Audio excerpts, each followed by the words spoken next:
अस्सलामुअलैकुम, खुशामदीदन, welcome to एनिमेलिया.pk। मैं हूं आपका भाई डॉक्टर फुरकान। मैं उम्मीद करता हूं आप सब खैरियत से होंगे और दुआ करता हूं आप सब लोग खुश रहें, ठीक रहें और आपका पेट भी हेल्दी रहे। आज एक छोटे से टॉपिक के बारे में डिस्कस करूंगा। छोटा टॉपिक है लेकिन ज़रूरी था, आपके डॉग को ये मसला हो सकता है। मैंने कुछ डॉग्स में ये ऑब्ज़र्व किया है कि ये कॉमन प्रॉब्लम है, ख़ास तौर पे लेब्राडोर या फिर जो पाकिस्तान के गुलटेरी कोहाटी गुलटेर हैं, इनके अंदर ये मसला बहुत ज़्यादा कॉमन है। और बुली डॉग्स के अंदर और कुछ जर्मन शेफर्ड में भी ये मसला देखा गया है।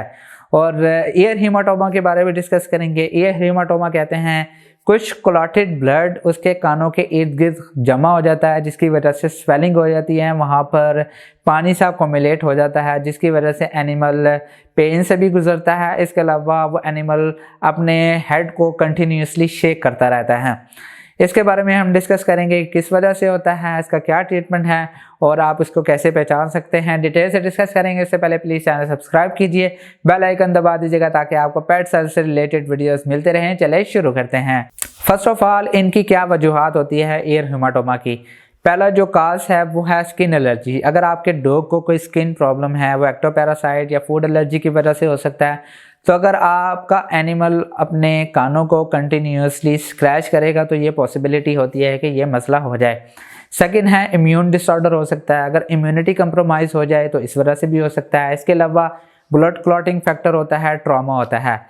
यानी ब्लड क्लॉटिंग फैक्टर मीन्स कि अल्लाह ताला का एक निज़ाम है, जब भी हमारे ज़ख़म से कोई खून निकलता है तो वो खुद ब खुद कुछ देर के बाद हील हो जाता है, यानी वो खुद ब खुद वो खून वो जम जाता है वहीं पर।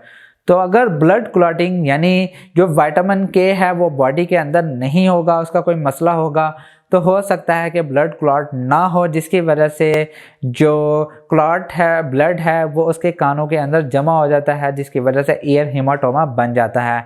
अब बात करते हैं कि कैसे आप मुशाहिदा कर सकते हैं, डायग्नोस कर सकते हैं। फर्स्ट ऑफ ऑल, अपने डॉग को देखें कि वो शेक तो नहीं कर रहा, अपने कानों को, अपने सर को ऐसे से शेक करता है। सेकंड, हो सकता है कि वहाँ पर स्वेलिंग हो, रेडिश हुआ हो सकता है वो कंटिन्यूसली स्क्रैच कर रहा हो सकता है कि वहाँ से थोड़ा बहुत ब्लड भी आ रहा हो।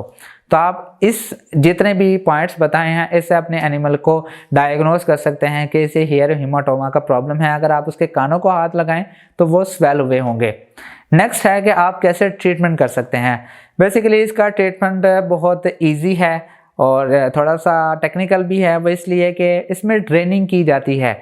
ड्रेनिंग कहते हैं आपके एनिमल के जो कान हैं, अगर वो स्वेल्ड हैं, वहाँ पर कुछ ना कुछ पानी टाइप यानी ईयर हीमाटोमा यानी ब्लड इन वाटर वहाँ पे एक्युमुलेट हुआ होगा, तो उसको निकाला जाता है।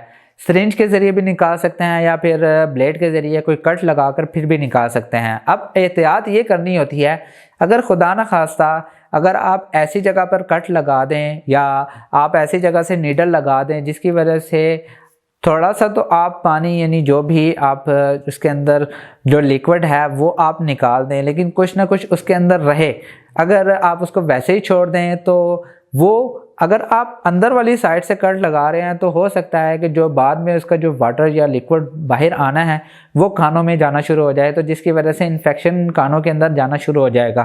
तो ये आपने एहतियात ज़रूर करनी है। अपने वेट से कंसल्ट करें, वही आपको बेहतर बता सकते हैं। अगर आप इमरजेंसी ट्रीटमेंट कर सकते हैं तो आप ये तरीका अपना सकते हैं। इसके अलावा आप साथ में पायडिन इस्तेमाल करें। इसके अलावा कुछ डेक्सा भी यूज़ कर सकते हैं और साथ में एंटीबायोटिक भी इस्तेमाल कर सकते हैं ताकि उसकी इन्फ्लेमेशन को ख़त्म किया जा सके।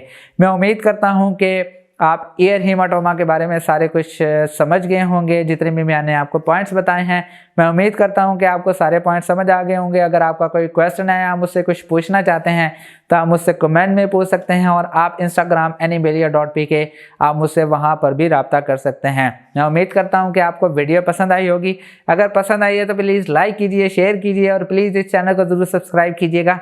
नेक्स्ट वीडियो में मिलते हैं। खुदा हाफिज़।